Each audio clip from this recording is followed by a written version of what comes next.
Assalamualaikum warahmatullahi wabarakatuh. Salatu wassalamu alaika ya sayyidi ya Rasulullah. Hutbadikal lati adrikna. Hadirin, kembali lagi bersama kita di channel Pangeran Cahaya. Jadi kita akan jawab tentang pertanyaan daripada saudara kita, Kang Mas, kenapa kita tidak boleh mencari hakikat Tuhan yang sebenarnya? Nah, ini pertanyaan yang sangat bagus. Jadi kita jawab. Untuk sebelumnya, semua pendapat-pendapat itu berbeda, Kang Mas ya. Jadi kalau menurut kita, kenapa kita itu dibatasi untuk mencari Tuhan yang sebenar-benarnya Tuhan? Sebenarnya bukan pembatasan, namun karena kita itu memang ya, bahkan seluruh makhluk yang namanya makhluk itu tidak bisa mengetahui hakikat Tuhan yang sebenar-benarnya. Nah, namun di sisi lain kita ini disuruh untuk bertuhankan Allah. Nah, jadi begini. Allah itu perlu diketahui dulu. Apa sebenarnya Allah itu? Apa sebenarnya alif lam lam ha itu? Kemudian di VT atau di video-video kita sudah mengatakan bahwa Allah itu nama dari zatnya. Jadi Allah itu nama dari zatnya. Zat Tuhan ini bisa juga dikatakan nur Tuhan. Zat Tuhan ini bisa juga dikatakan diri Tuhan. Zat Tuhan ini bisa juga dikatakan cahaya Tuhan.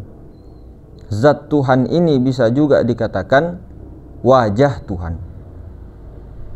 Bisa juga dikatakan wujud Tuhan. Bisa juga dikatakan tubuh Tuhan. Nah, namun di sini perlu diketahui, tubuh Tuhan, wajah Tuhan, diri Tuhan, nur Tuhan, cahaya Tuhan itu laisa kamitslihi syai'un. Beda dengan wujud kita, wujud makhluk, diri makhluk, wajah makhluk, itu semuanya berbentuk, berupa, dan semuanya muhaddats, baharu. Nah, kemudian kita kasih perumpamaan. Contoh, setiap ada nama pasti ada wujudnya. Setiap ada nama pasti ada zatnya. Setiap ada nama pasti ada barangnya. Nah, kalau botol, ini botol. Botol, B-O-T-O-L, botol. Wujudnya mana? Nah, ini wujudnya. Jadi wujud itu adalah dirinya. Jadi tubuhnya, dirinya. Seperti kita mengatakan rahmat. Rahmat, mana wujudnya rahmat? Nah, rahmatnya mana? Nah, sama dengan botol. Botol. Ketika dilihat botolnya, wujud botol ini, oh iya, wujud botol. Nah, oh botol. Tidak lagi dicari-cari mana sebenar-benarnya si botol. Sama dengan rahmat. Mana wujudnya rahmat? Nah, kalau sudah ketemu wujudnya rahmat, oh itu rahmat.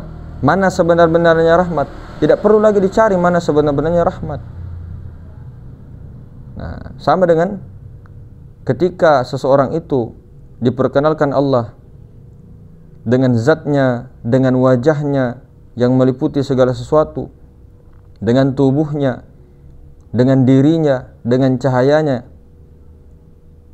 Jadi tidak perlu lagi untuk mengetahui hakikat di balik diri sebenar-benar diri itu, dirinya Tuhan itu. Tidak perlu lagi kita membelah, merobek, atau masuk lagi ke dalam. Karena kenapa? Sedangkan diri Tuhan atau cahaya Tuhan, wajah Tuhan itu laisa kamitslihi syai'. Bagaimana dengan hakikat diri sebenar-benar Tuhan itu? Bagaimana? Jadi mana yang sebenarnya dikatakan Allah? Itulah dirinya, itulah zatnya, itulah wujudnya yang meliputi segala sesuatu. Yang jelas di depan mata, luar dan dalam meliputi. Itulah kosong maha ruang. Itulah zat Tuhan. Itulah wajah Tuhan. Jadi kosong maha ruang inilah diri Tuhan. Tapi kalau Tuhannya, hakikat Tuhannya Tidak perlu dicari, karena kenapa? Ketika dicari pasti salah. Sedangkan diri Tuhan itu saja tidak ada huruf, tidak ada suara. Tidak ada yang serupa dengannya. Mana diri Tuhan, mana wajah Tuhan yang dimaksud wajhullah itu, wajah Allah itu yang antara HP dengan kita. Bukan angin, bukan apa. Nah, itu wajah Tuhan. Itu diri Tuhan, laisa. Nah, sama dengan ketika seseorang itu sudah berjumpa dengan orang lain, tidak perlu lagi dicari orangnya. Tidak perlu lagi berjumpa dengan wujud rahmat, wujudnya rahmat. Mana wujudnya rahmat? Nah, wujudnya rahmat ini. Tidak perlu lagi kau cari rahmatnya mana, kan beda. Mana si rahmat itu? Kalau sudah tahu wujudnya, tidak perlu lagi kita belah dia punya tubuh, kemudian lihat, oh itu tuh si rahmat. Begitu juga dengan Tuhan.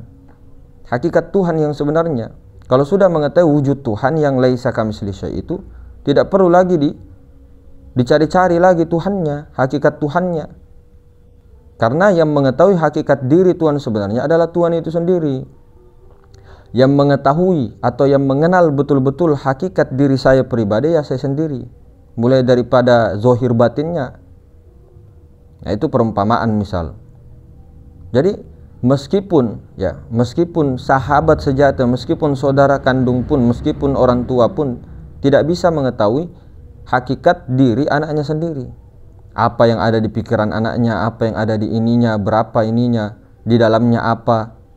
Semuanya hakikat diri itu adalah diri itu sendiri yang mengetahui. Begitu juga dengan Tuhan. Hakikat diri Tuhan yang sebenarnya hanya Tuhan sendiri yang mengetahui. Maka jangan mencari Tuhan. Carilah diri Tuhan. Carilah wajah Tuhan, wujud Tuhan itu sendiri. Mana wujud Tuhan? Ciri-cirinya sudah banyak, meliputi segala sesuatu, tidak berawal, tidak berakhir, maha zahir, maha batin, tidak serupa dengan sesuatu, kekal adanya, tidak gerak lalu diam, tidak diam lalu bergerak, meliputi alam semesta, meliputi Nur Muhammad.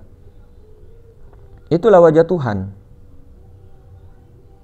Nah, wajah Tuhan yang di depan mata kita ini, kalau sudah mengetahui bahwa itu wajah Tuhan, itu adalah zatnya, itu adalah zat wajibal wujud, tidak perlu lagi dicari-cari Tuhannya, hakikat Tuhannya.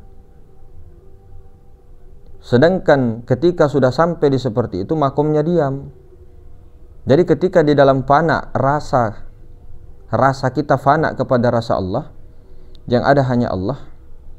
Di situ lagi kalau yang ada hanya Allah, tidak perlu lagi mengatakan, oh ini ke Allah. Tidak perlu lagi mengatakan, oh ini Allah, aku Allah, ana Allah, aku lazat Allah. Nah, jadi hukumnya kita diam.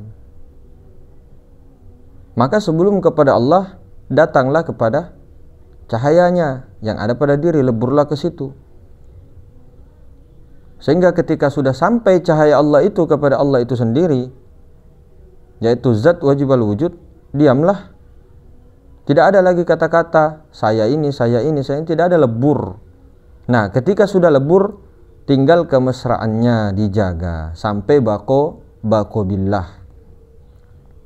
Namun itu semua hadiah Allah.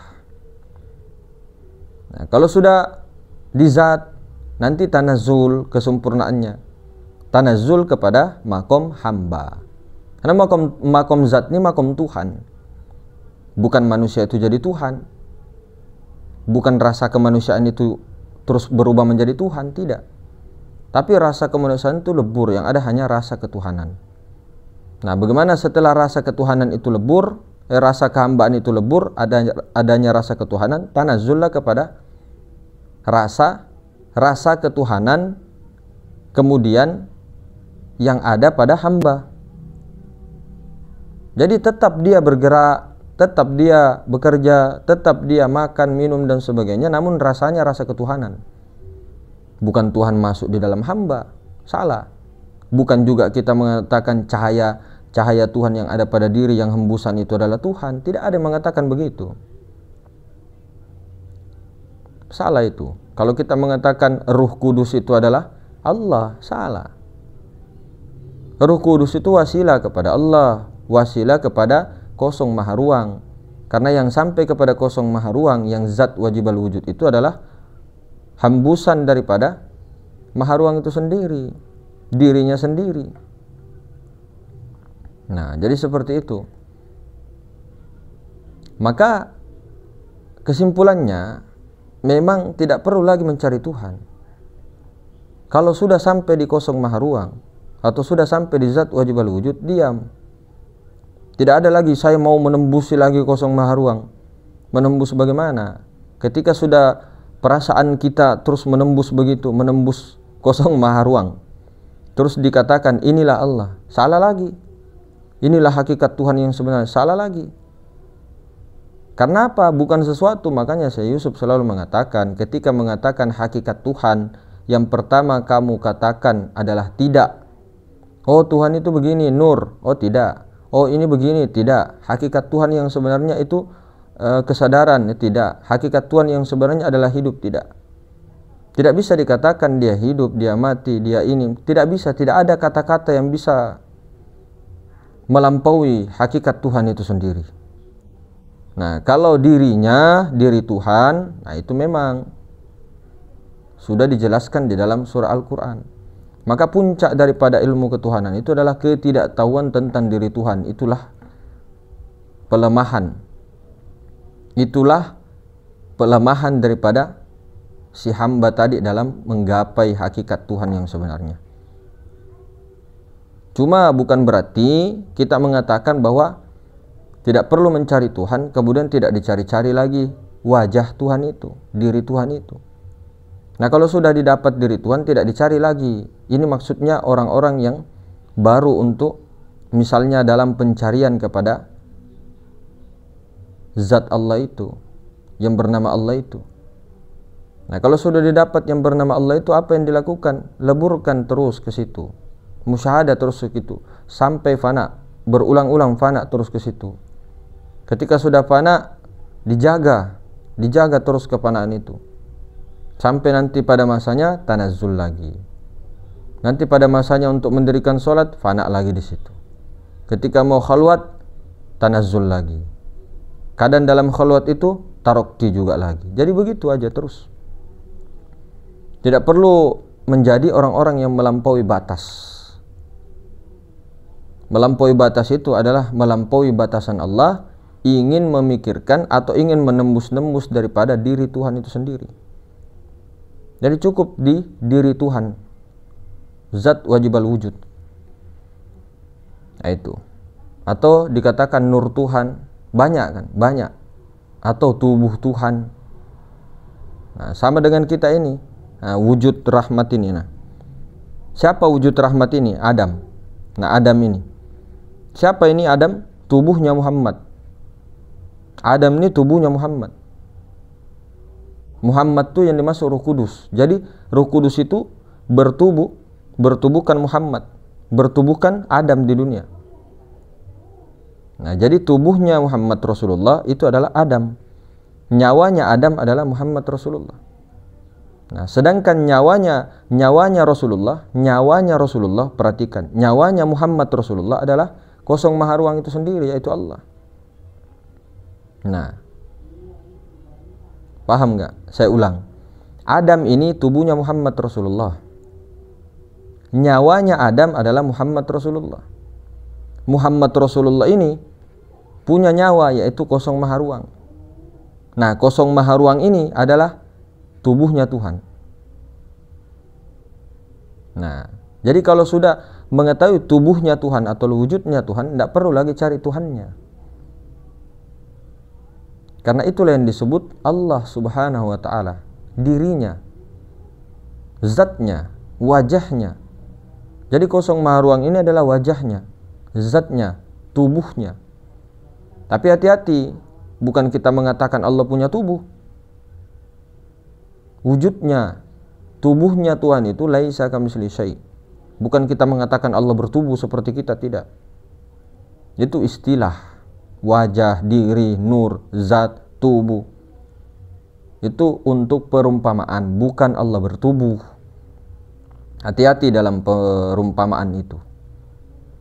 Nah, jadi mungkin begitu hadirin semulakan. Lebih dan kurangnya, ya, jangan lagi mencari Tuhan supaya tidak beleng-beleng lagi. Kalau sudah di diri Tuhan, kalau sudah menyaksikan zat Tuhan, maka diamlah sediam-diamnya, mekok semekok-mekoknya. Maka itulah dikatakan puncak spiritual adalah mati. Karena orang mati tidak lagi berprasangka ini itu, diam dia. Diam, keluh. Nah, bukan diam terus dan tidak bicara, tidak. Apanya yang diam?